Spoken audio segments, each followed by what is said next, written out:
The leftover glow from the Big Bang, as well as the galaxies that exist today, give us a way to measure the expanding universe that's very different from the standard cosmic distance ladder. Their results are mutually incompatible. Image credit EM-HAF, the SDSS-3 team and the South Pole Telescope team. Graphic by Zoshar Ostamian. There's an enormous controversy in astrophysics today over how quickly the universe is expanding. One camp of scientists, the same camp that won the Nobel Prize for discovering dark energy, measured the expansion rate to be 73 kilometers per second, MPC, with an uncertainty of only 2.4%. But a second method, based on the leftover relics from the Big Bang, reveals an answer that's incompatably lower at 67 kilometers per second, MPC, with an uncertainty of only 1%. It's possible that one of the teams has an unidentified error that's causing this discrepancy, but independent checks have failed to show any cracks in either analysis. Instead, new physics might be the culprit. If so, we just might have our first real clue to how dark matter might be detected. The expanding universe, full of galaxies and the complex structure we observe today, arose from a smaller, hotter, denser, more uniform state. Why the universe expands at the rate it shows when you ask with different methods is hitherto unexplained. Image credit C. Fauché Jaguar, Alids, and L. Hernquist, Science 319, 5859-47. The expanding universe has been one of the most important discoveries of the past 100 years, and it's brought with it a revolution in how we conceive of the universe. It was the key observation that led to the formulation of the Big Bang. It allowed us to discover how stars and galaxies came to exist. It taught us the age of the universe. Most recently, it led to the discovery of the accelerating universe, whose cause we commonly call dark energy. Possible fates of the expanding universe. Notice the differences of different models in the past. Only a universe with dark energy matches our observations. Image credit The Cosmic Perspective, Jeffrey O. Bennett, Megan O'Donoghue, Nicholas Schneider and Mark Voigt. It's now 20 years since dark energy was first uncovered, though, and we still only have three main classes of possibilities for why the universe appears to accelerate. Vacuum energy, like a cosmological constant, it is energy inherent to space itself, and drives the universe's expansion. Dynamical dark energy, driven by some kind of field that changes over time, could lead to differences in the universe's expansion rate depending on when, how you measure it. General relativity could be wrong, and a modification to gravity might explain what appears to us as an apparent acceleration. The evidence, from everything we've gathered, strongly points to that first case, where dark energy is the cosmological constant. The matter and energy content in the universe at the present time left and at earlier times right. Note the presence of dark energy, dark matter, and the prevalence of normal matter and radiation. Image credit NASA, modified by Wikimedia Commons user, modified further by E. Siegel. At the dawn of 2018, however, the controversy over the expanding universe might threaten that picture.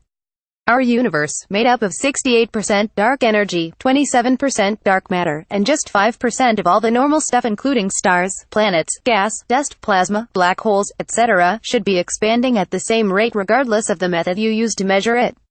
At least that would be the case if dark energy were truly a cosmological constant, and if dark matter were truly cold and collisionless, interacting only gravitationally. If everyone measured the same rate for the expanding universe, there would be nothing to challenge this picture, known as standard or vanilla lambda CDM, but everyone doesn't measure the same rate.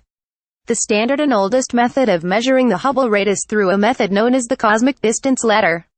Today, the simplest version only has 3 rungs. First, you measure the distances to nearby stars directly, through parallax, and specifically you measure the distance to the long-period Cepheid stars like this.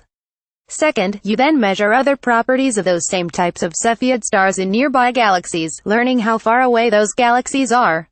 And lastly, in some of those galaxies, you'll have a specific class of supernovae known as Type Ia supernovae, which you can then observe both nearby as well as many of billions of light years away.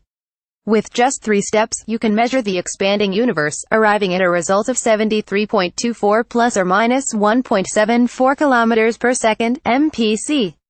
The fluctuations in the cosmic microwave background were first measured accurately by COBE in the 1990s, then more accurately by WMAP in the 2000s and Planck above in the 2010s.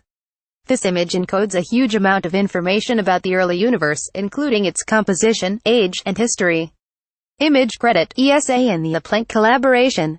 But if you look at the early universe, before there were stars and galaxies, all you had was the ionized plasma of normal matter, the hot mix of neutrinos and photons which act as radiation, and the cold, slow-moving mass of dark matter. Based on the physics of gravitation, trying to pull the matter together, and radiation, which smooths out over dense regions, we should get a specific pattern of density and temperature fluctuations.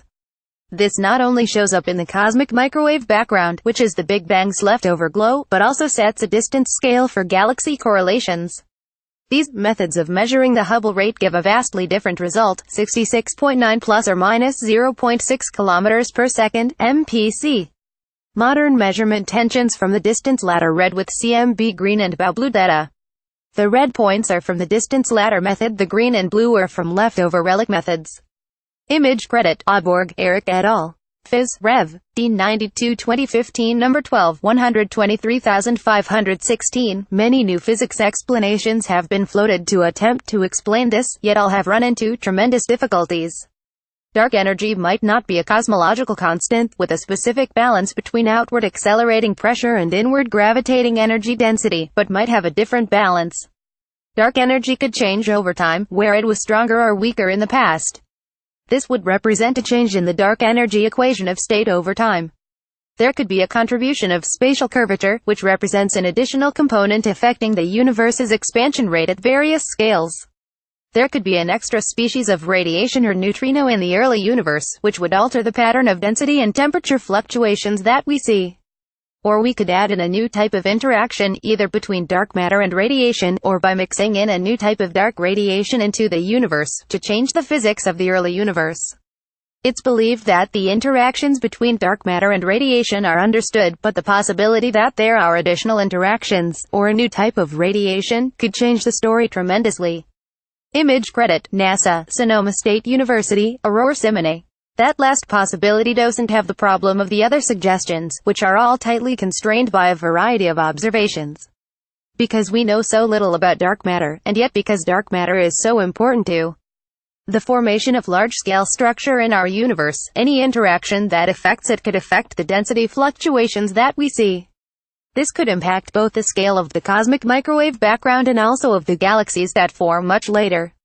The density fluctuations in the cosmic microwave background provide the seeds for modern cosmic structure to form, including stars, galaxies, clusters of galaxies, filaments, and large-scale cosmic voids. Image credit, Chris Blake and Sam Moorfield. If either photons, neutrinos, or some new type of dark radiation that interacts with dark matter but not any of the normal particles has a non-zero cross-section with dark matter, it could bias measurements of the Hubble rate to an artificially low value, but only for one type of measurement, the kind that you get from measuring these leftover relics. If interactions between dark matter and radiation are real, they might not only explain this cosmic controversy, but could be our first hint of how dark matter might directly interact with other particles. If we're lucky, it could even give us a clue to how to finally see dark matter directly. An illustration of clustering patterns due to baryon acoustic oscillations, where the likelihood of finding a galaxy at a certain distance from any other galaxy is governed by the relationship between dark matter and normal matter. As the universe expands, this characteristic distance expands as well, allowing us to measure the Hubble constant. If there is a new interaction between dark matter and radiation, the greatest cosmic controversy about the expanding universe might have an incredible resolution. Image credit, Zoshar Ostamian. Currently, the fact that distance ladder measurements say the universe expands 9% faster than the leftover relic method is one of the greatest puzzles in modern cosmology. Whether that's because there's a systematic error in one of the two methods used to measure the expansion rate or because there's new physics afoot is still undetermined, but it's vital to remain open-minded to both possibilities. As improvements are made to parallax data, as more Cepheids are found, and as we come to better understand the rungs of the distance ladder, it becomes harder and harder to justify blaming systematics. The resolution to this paradox may be new physics, after all. And if it is, it just might teach us something about the dark side of the universe.